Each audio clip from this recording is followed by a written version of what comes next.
Hey Greg, thanks for sending me your swim video for analysis. What I'm looking at is breathing, body balance, rotation, and kick. Your breathing technique looks fine. The one thing I'd say about breathing that I don't necessarily like is the frequency of your breathing. The reason is not only will the frequency in breathing potentially cause breathlessness because you're constantly exhaling and inhaling very frequently, but it could cause imbalance in your arm strokes. Since you are a one-side dominant breather, one-side dominant breathers tend to neglect the side that they're not breathing on. In your case, it's the left side. So every time you breathe, you're looking away from your left side, you're primarily looking right, and that's going to limit your strong catch and pull on your left side. It's also limiting to body rotation. Frequent one-side dominant breathers tend, in your case the right side, tend to always rotate on their left hip to get that right side breath every right stroke, left stroke.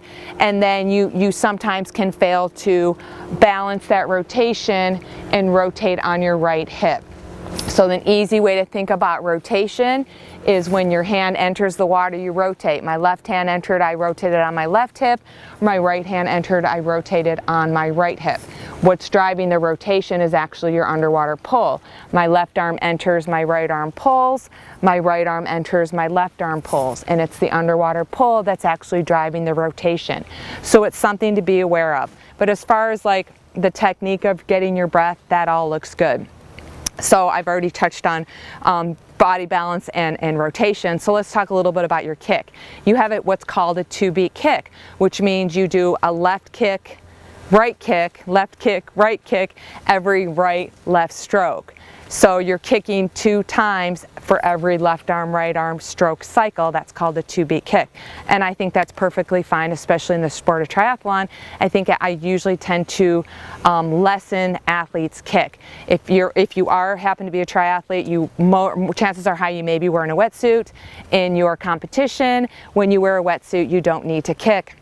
You just need to let your legs float. So getting strong in your upper body is going to help you improve your swim pace.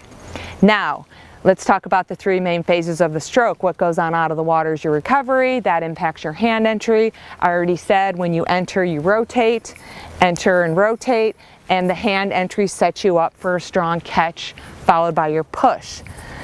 You tend to, I think, flatten out just a little bit too much before you enter, meaning your hand, palm, and elbow tend to enter almost the same time. It's not that extreme, but it's something to be aware of. So when your hand's out of the water, fingertips below the wrist, below the elbow. When your hand enters the water, fingertips below the wrist, below the elbow. So that can set you up for a good catch and a good push.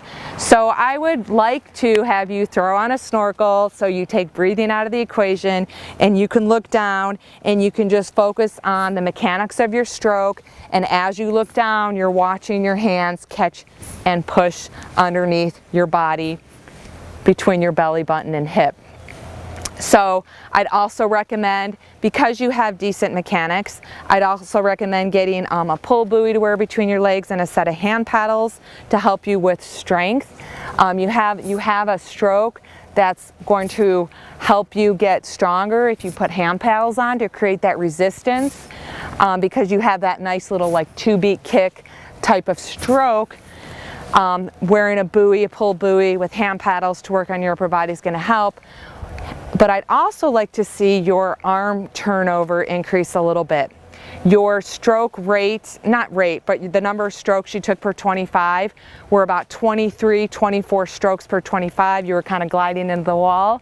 And you were swimming about 25 to 26 seconds per 25 meters or yards, whatever it was. So once you kind of have developed that strength, then for you to go faster, don't lose that strength, but just increase your arm turnover. I've done a video that I'll share with you on stroke rate and distance per stroke to kind of help you learn a little bit more about that. So hopefully this video will help you. If you have any questions, let me know. Otherwise, make it a great day.